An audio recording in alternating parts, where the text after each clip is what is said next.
ଜାଗାରେ ପାଣି ପାଇଲା ପିଇବାକୁ ପାଇଲା ନାହିଁ। ସେ କଣ କଲା ନା ନିରାଶ ହେଇଗଲା। ଖରା ଦିନରେ ତମ ତଣ୍ଟି ଶୁଖିଗଲେ ତମକୁ କେମିତି ଲାଗେ? ଶୋଷ ହଉଥିବ, ପାଣି ପାଉଥିବନି, ତମକୁ ବହୁତ କଷ୍ଟ ହୁଏ ନା?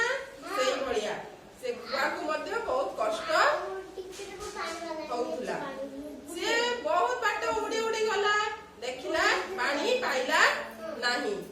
ସେଇଠୁ ଗୋଟେ ମାଠିଆରେ ଅଳ୍ପ କିଛି ପାଣି ଥିଲା।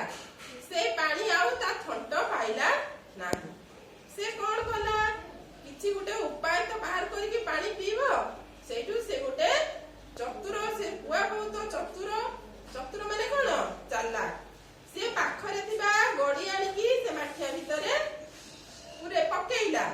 ଆସ୍ତେ ଆସ୍ତେ କଣ ହେଲା ନା ସେ ପାଣି ଉପରକୁ ଉଠିଲା।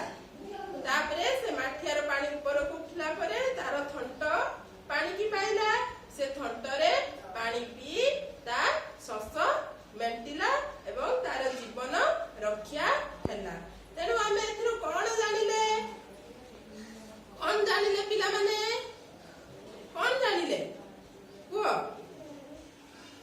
ଆମେ ପାଣି ନଷ୍ଟ କରିବା ନାହିଁ, ହେଲା। ଆମର ଯେତିକି ଆବଶ୍ୟକ ସେତିକି ପାଣି କଣ ଦରକାର ସେତିକି ବ୍ୟବହାର କରିବା, ହେଲା। ତେଣୁ ଆମେ ପାଣିକି ନଷ୍ଟ କରିବା ନାହିଁ। ଜଳ ହିଁ ଜୀବନ, ହେଲା। ଯଦି ଆଜି ସେ କୁଆ ପାଣି ଟୋପେ ନ ପାଇଥାନ୍ତା ତାହେଲେ କଣ ହେଇଥାନ୍ତା? ସିଏ ମରିଯାଇଥାନ୍ତା ନା? ମରିଯାଇଥାନ୍ତା। ତେଣୁ ତା ଜୀବନ ରକ୍ଷା ହେଲା ଟୋପେ ପାଣି ପାଇଁ। ଯୋଉଠି ପାଣି ଦେଖିବ ନଷ୍ଟ ହେଇଯାଉଛି ତାକୁ କଣ କରିବ ନା ତାକୁ ନଷ୍ଟ କରିବାକୁ ଦେବ ନାହିଁ, ହେଲା। କୋଉ ଗଛ ମୂଳରେ ପାଣି ଢାଳି ଦେଲେ ସେ ଗଛ କିଛି ନହେଲେ ଗଛ ମଧ୍ୟ ପାଣି ପାଇକି ସେ ଖରା ଦିନରେ ବଞ୍ଚିକି ରହିବ ଏବଂ